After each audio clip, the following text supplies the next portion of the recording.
ஏக இறைவனின் சாந்தியும் சமாதானமும் நம் அனைவரின் மீது நன்று நிலவட்டுமா என்ற பிரார்த்தனையோடு நான் உங்கள் சமூக நலன் அதிரை அப்துல் ஜப்பார் துல்கரனே அதிர நிழலுக்காக ஒரு நேர்காணல் எதனை பற்றி என்றால் கல்லூரி பேராசிரியர் ஆவதற்கான யுஜிசி நெட் தேர்வுக்கு தயாராவது எப்படி எனும் தலைப்பில் அதிராமண்ணா காதர் மொய்தீன் கல்லூரி கணினி அறிவியல் துறை துணை பேராசிரியர் முனைவர் A Haja Abdul Kader MSc MPhil PhD அவர்களுடன் ஒரு நேர்காணல். வாங்க நேர்காணல் உள்ள போவோம். சொல்லுங்க. அஸ்ஸலாமு அலைக்கும். சொல்லுங்க. நன்றி. அதிர்நிலையில் இணைந்ததற்கு மிக்க நன்றி. அதிர்நிலையில் உங்கள் மூலம் பயனடையக்கூடிய எத்தனை சகோதரர் இருக்காங்க. அந்த யுஜிசி நெட் அது சம்பந்தமா சொல்லுங்க. கண்டிப்பா கண்டிப்பா. கல்லூரி பேராசிரியருக்கு ஆவதற்கான தேர்வு சொல்லுங்க. கண்டிப்பா. அதாவது நம்ம வந்து நிறைய மாணவர்கள் படிக்கிறாங்க. எம்ஏ, எம்எஸ்சி, எம்காம், எம்பிஏ எல்லாம் படிக்கிறாங்க. படிச்சுட்டு நிறைய வேலைவாய்ப்பு போறாங்க. நம்ம சில மாணவர்கள் என்ன பண்ணுவாங்க, கல்லூரியில பேராசிரியர் ஆகணும்னு ஆசைப்படுவாங்க. கல்லூரி அல்லது பல்கலைக்கழகம். அதுக்காக மத்திய அரசு வந்து ஒரு தேர்வு நடத்துறாங்க. மத்திய அரசு நடத்துறாங்க. அதாவது வருடத்துக்கு 2 முறை, டிசம்பர் அண்ட் ஜூன் 2 மாசம் நடத்துறாங்க. அந்த தேர்வுக்கு வந்துதான் அதுக்கு பேர் தான் யுஜிசி நெட்னு சொல்லுவோம். சரி. இது நடத்துறது யாருன்னா மத்திய அரசுடைய உயர்கல்வித்துறை, மினிஸ்டர் ஆஃப் ஹையர் எஜுகேஷன் நடத்துறாங்க. அது என்டிஏன்னு ஒரு ஏஜென்சி இருக்கு, நேஷனல் டெஸ்டிங் ஏஜென்சி. அவங்க தான் இந்தியாவில் உள்ள எல்லா வகையான எக்ஸாம் நடத்துறாங்க. அதே மாதிரி நம்ம என்ன சொல்றது, பேராசிரியர் ஆவதற்கான தேர்வு இருக்குல்ல, அதுவும் வந்து யுஜிசி சார்பா அவங்க நடத்துறாங்க. Union university grant commission. பல்கலைக்கழக மானிய குழுப்பாங்க. அந்த பல்கலைக்கழக மானிய குழு தான் எல்லா கல்லூரிக்கும் பல்கலைக்கழகத்துக்கும் நிதி அளிக்கிறாங்க, மத்திய அரசுடைய நிறுவனம். சொல்லுங்க. அந்த தேர்வு வந்து இந்த விண்ணப்பிக்க மாணவர் தயாராகிட்டு இருக்காங்க. அது என்னென்ன 3 வகையான தலைப்பு இருக்கு. அதுல ஒண்ணு வந்து 3 வகையான நோக்கம் சொல்லியிருக்கேன். ஒண்ணு வந்து JRF சொல்லக்கூடிய ஜூனியர் ரிசர்ச் ஃபெலோஷிப் நடத்துறாங்க. 2வது அசிஸ்டன்ட் ப்ரொஃபசர் சொன்ன கல்லூரி பேராசிரியராக தகுதிகள். 3வது பிஹெச்டி பண்ண பிஹெச்டி கோர்ஸ் சொன்னோம்ல, அதுக்கு ஒரு என்ட்ரன்ஸ் நடத்துவாங்க ஒவ்வொரு பல்கலைக்கழகம். அதுக்கு பதிலாக என்டிஏல நெட் பாஸ் பண்ணாலும் போதும். அதனால என்ன பண்றாங்க, இந்த முறை நம்ம பல்கலைக்கழக மானியக்குழு நடத்துகிற தேர்வு வந்து 3 நோக்கம். ஒன்று JRF எலிஜிபிலிட்டி, 2வது அசிஸ்டன்ட் ப்ரொஃபசர் எலிஜிபிலிட்டி, 3வது பிஹெச்டி என்ட்ரன்ஸ். 3 எலிஜிபிலிட்டிக்கான வந்து இந்த எக்ஸாம் நடத்துறோம். ஒரே எக்ஸாம் தான். அதுல கட் ஆஃப் மார்க் அடிப்படையில் 3 கேட்டகரி பாஸ் கொடுப்பாங்க. அதுல முக்கியமா என்ன கவனிக்கணும்னா, நீங்க எப்படி விண்ணப்பிக்கணும்னு சொன்னா, வெப்சைட் இருக்குல்ல, ஆன்லைன்ல போயிட்டு https://ugcnet.nta.ac.in அந்த வெப்சைட்ல போய் நீங்க ரெஜிஸ்ட்ரேஷன் பண்ணி லாகின் பண்ணி பண்ணிக்கலாம். மிகவும் எளிமையான ப்ராசஸ் தான். அதுக்கு நீங்க வந்து எந்த சர்டிஃபிகேட் அப்லோட் பண்ண தேவையில்லை. நீங்க அப்லோட் பண்ண வேண்டியது உங்களுடைய சிக்னேச்சர் 2 போட்டோ, அவ்வளவுதான்.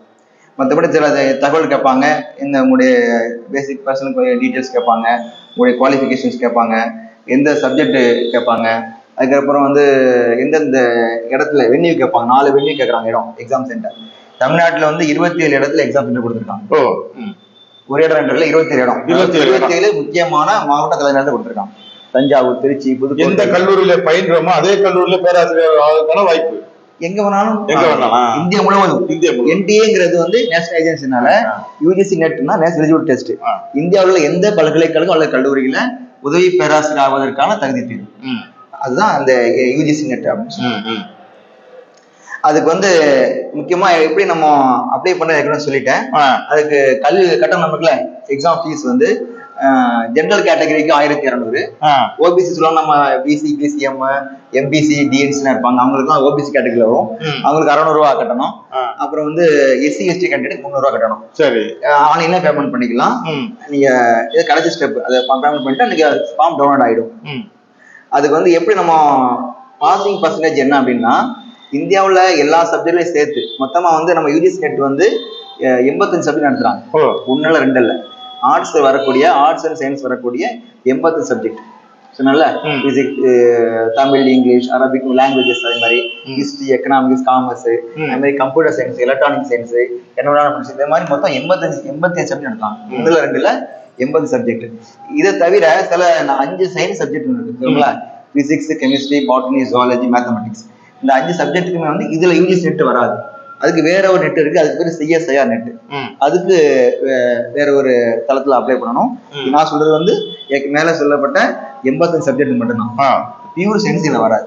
ஓகே, அடுத்து பாருங்க. இப்போ எப்படி நம்ம பாஸ் மதிப்பெண் எப்படி கொடுக்குறாங்கன்னு சொன்னா, யூஜிசியை பொறுத்த வரைக்குமே மொத்தம் எத்தனை பேர் எழுதியிருக்காங்களோ யூஜிசி நெட்டு, அதுல 2 பேப்பர் இருக்கும், ஜெனரல் பேப்பர், சப்ஜெக்ட் பேப்பர். ரெண்டுலையும் சேர்த்து 6% எடுக்காங்க. Top merit 6%. நம்ம நார்மல் கல்லூரியில் என்ன படிக்கிறோம், MA, MSc, BCom, BBA, BCA எல்லாம் படிக்கிறோம். ஆனா அதுல என்ன பாஸ் மினிமம் இருக்கு, 30%, 40% போகும். ஆனா இது என்டிஏ நெட்டுங்கிறது என்ன ஆகுதுன்னா பியூர்லி காம்படிட்டிவ் எக்ஸாமினேஷன். அப்போ போட்டித் தேர்வு. போட்டித் தேர்வுல எந்த நேரத்துலயுமே மினிமம் மார்க் கொடுப்பாங்க, கொடுத்தாலும் மேல இருந்தா நம்ம மெரிட் தான் எடுப்பாங்க.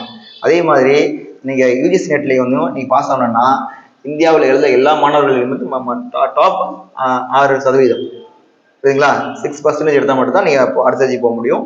அதுக்கு அடுத்த ஸ்டேஜ்ல வந்து 40% மினிமம் பாஸ் மார்க் எவ்வளோன்னு சொன்னா, ஜென்ரல் கேட்டகரி சொல்லுவாங்கல்ல, அதர்ஸ், அதுக்கு வந்து 40%.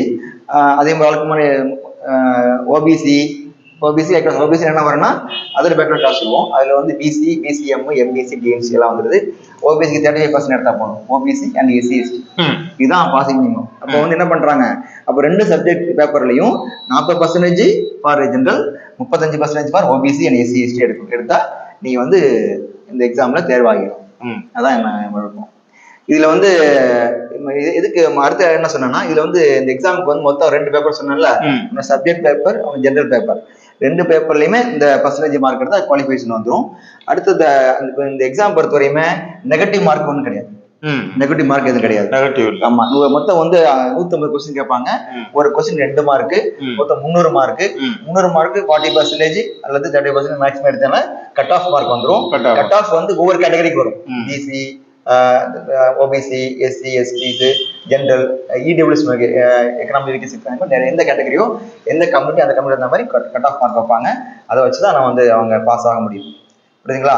இது இன்னொன்னு என்ன சொல்றேன்னா, ஒரு தடவை ரிசல்ட் போட்டாங்கன்னா ரீவெலியூஷன் கிடையாது. 10th + 2 ரீவெலியூஷன் பண்றாங்கல்ல, அந்த மாதிரி இங்க பண்ண முடியாது. நெகட்டிவ் மார்க்கே கிடையாது. அதனால என்ன பண்ணலாம், இப்பொழுது பிஜி முதுகலை படிக்கக்கூடிய எம்காம், எம்எஸ்சி, எம்சிஏ, எம்பிஏ படிக்கக்கூடிய மாணவர்கள் கண்டிப்பாக விண்ணப்பிக்கலாம். அதுதான் முக்கியமான தகவல். அதற்காக தான் வந்து நம்ம வந்து சொல்றோம். அதான் நம்முடைய அறிவிப்பு. இப்போ வந்து படித்து முடித்தவங்க விண்ணப்பிக்கலாம், படித்து கொண்டு இறுதி ஆண்டு படிக்கக்கூடிய மாணவர்கள் அவர்களும் விண்ணப்பிக்கலாம். கண்டிப்பா MA, MSc, MCom, MSc, MBA இந்த மாதிரி படிக்கும் மாணவர்கள் கண்டிப்பா.